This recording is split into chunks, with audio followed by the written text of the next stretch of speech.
పవన్ కళ్యాణ్ ఆయన ఏది చేసినా వెరైటీగానే ఉంటుంది, ఏది చెప్పినా వెరైటీగానే ఉంటుంది. అంటే మనకి ఇబ్బంది కలగకుండా చేసే పనులే ఆయన చెప్తూ ఉంటారు. ఏదైనా సరే మీకు ఆపదలో ఉన్నప్పుడు కానీ, లేకపోతే మీకు ఏదైనా సహాయం చేయాలన్నప్పుడు కానీ, ఒక బ్లడ్ డొనేట్ చేయండి, 10 మంది ప్రాణాలు కాపాడండి అని ఆయన పిలుపునివ్వటం.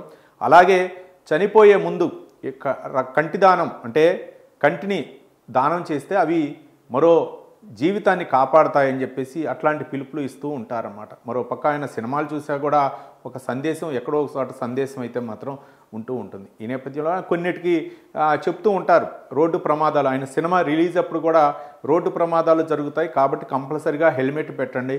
చాలామంది ఈ మధ్య పిఠాపురం ఎమ్మెల్యే తాలూకాని బండ్ల మీద రాసుకుంటున్నారు.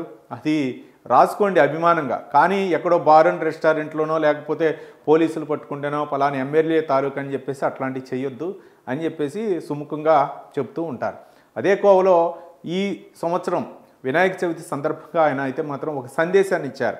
మట్టి వినాయకుల్ని పూజిద్దాం, మట్టి గణపతుల్ని పూజిద్దాం అని చెప్పేసి ఒక పర్యావరణ ప్రేమికుడిగా, అటవీ శాఖ మంత్రిగా అడవులను కాపాడుతూనే పచ్చదనాన్ని పెంచుతూనే ఈ యొక్క నిర్ణయం అయితే మాత్రం తీసుకోవడం జరిగింది. దీన్ని చాలామంది అభిమానులు అనమాట, కొంతమంది పర్యావరణవేత్తలకు కూడా ఆయన ఆదేశాలు ఇవ్వటం జరిగింది. సాధ్యమైనంత వరకు మట్టి విగ్రహాలను పెట్టే విధంగా చర్యలు తీసుకోండి అని కొంతమంది అధికారులను కూడా ఆదేశించడం జరిగింది.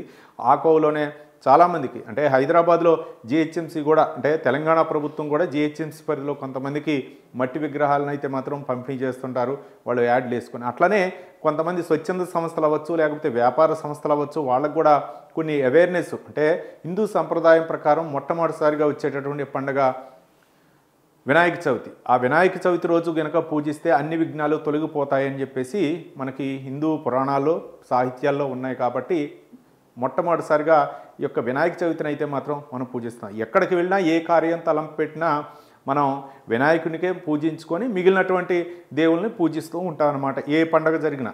కాబట్టి ఈ పండగకి మొట్టమొదటిసారిగా హిందూ సంప్రదాయం ప్రకారం మనకు వచ్చేటటువంటి పండగ వినాయక చవితి. కాబట్టి ఈ వినాయక చవితికి మట్టితో తయారు చేసినటువంటి విగ్రహాలనే పెట్టాలని ఏదైతే పిలుపునిచ్చారో ఆ పిలుపు మేరకు కాకినాడ జిల్లా వ్యాప్తంగా, ముఖ్యంగా పిఠాపురం నియోజకవర్గమే కాకుండా కాకినాడ జిల్లా వ్యాప్తంగా కూడా ఆ మట్టి గణపతుల్ని పూజించాలని ఆదేశాలతోటి అందరూ కూడా మట్టి విగ్రహాలనే పూజించాలని కంకణం కట్టుకొని చాలామంది మట్టి విగ్రహాలనే పూజిస్తామని చెప్పేసి ప్రతిజ్ఞ కూడా పూడారు. మొత్తానికి ఈ అవేర్నెస్ జిల్లా స్థాయి అవ్వచ్చు, ఇంకా ఆంధ్రప్రదేశ్ మొత్తం కూడా వ్యాప్తి చెందాలని మనం కోరుకుందాం.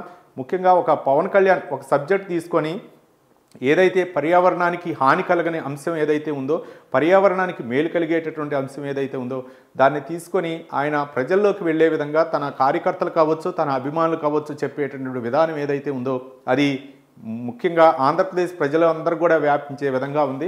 మరోపక్క చాలామంది కూడా మట్టి గణపతుల్నే మేము పూజిస్తామని చెప్పేసి ప్రతిని పూనారు. ఈ యొక్క అవేర్నెస్ ప్రతి ఒక్కరికి కూడా రావాలని మనం కోరుకుందాం.